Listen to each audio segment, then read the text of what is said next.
안양시가 지역의 대표 음식을 육성하기 위해 실시한 용역에서 파스타를 선정해 논란이 되고 있습니다.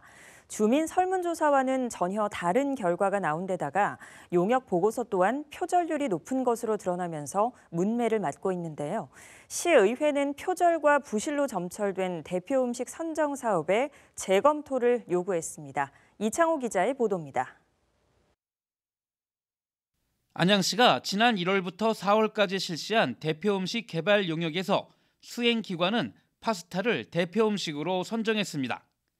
하지만 안양시의회는 용역 결과를 놓고 지역과는 전혀 상관없는 부실과 표절 용역이라고 비판했습니다. 논리적으로 좀 더 가기 위해서 다른 평가 지표에 나온 것처럼 향토성, 맛, 기능성, 기반성 이런 부분들을 조금 더 자세하게 데이터로 제시를 했어야 되는데 그런 부분이 미흡했다고 생각합니다. 우선 지난해 실시한 설문조사 결과를 들어 대표 음식 개발 용역이 시민 의견과 동떨어져 있다고 지적합니다. 안양시가 지난해 8월 18일부터 9월 3일까지 지역 주민과 다른 지역 거주자 2,477명을 대상으로 설문조사를 실시한 결과 시민들의 40%가 곱창 구이를 선호했고 파스타는 1%밖에 되지 않았습니다. 다른 지역 거주자의 경우도 39%가 설렁탕과 곱창구이를 선택했고 파스타는 고작 2.5%에 그쳤습니다. 윤해동 시의원은 설문조사와는 달리 선호도가 낮은 파스타를 단지 면산업과의 연계라는 이유로 선택했다고 꼬집었습니다. 제가 연구 용역 결과 보고서를 봤어요. 7가지의 샘플을 놓고 테스트를 했더라고요. 근데 그중에 5개가 면이에요. 그러니까 당연히 파스타가 나오는 거죠. 연구 결과는. 그러니까 답을 정해놓고 하는 거예요. 이거는. 그런데 그 답을 정한 답도 역사성이나 전통성 같은 게 가미가 돼 있다면 이해하겠습니다. 너무 생뚱맞잖아요.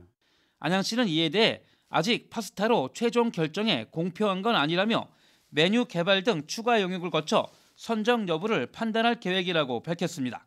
대표 음식을 지금 파스타라는 게 처음에 나왔으니까 그거에 대해서 이게 사실 가능할지를 한 번 더 지금 메뉴를 보완해서 요거를 한번 시판도 해보고 선호도도 들어보고 그리고 나서 선정 가부를 결정을 할 계획인 거예요. 곽동윤 시의원은 대표 음식 개발 용역 결과 보고서의 표절률이 19%나 된다는 점을 문제 삼았습니다.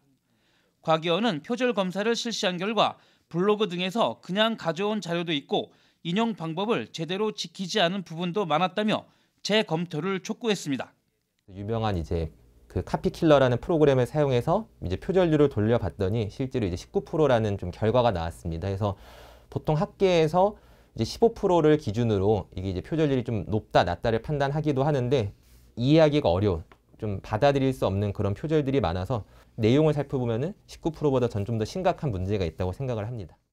한편 안양시 대표 음식 용역 수행 기관은 파스타 선정 이유로 주변의 면 제조 기업들과 연계한 파스타 특별시 안양이란 브랜드 창출을 들었습니다. BTV 뉴스 이창호입니다.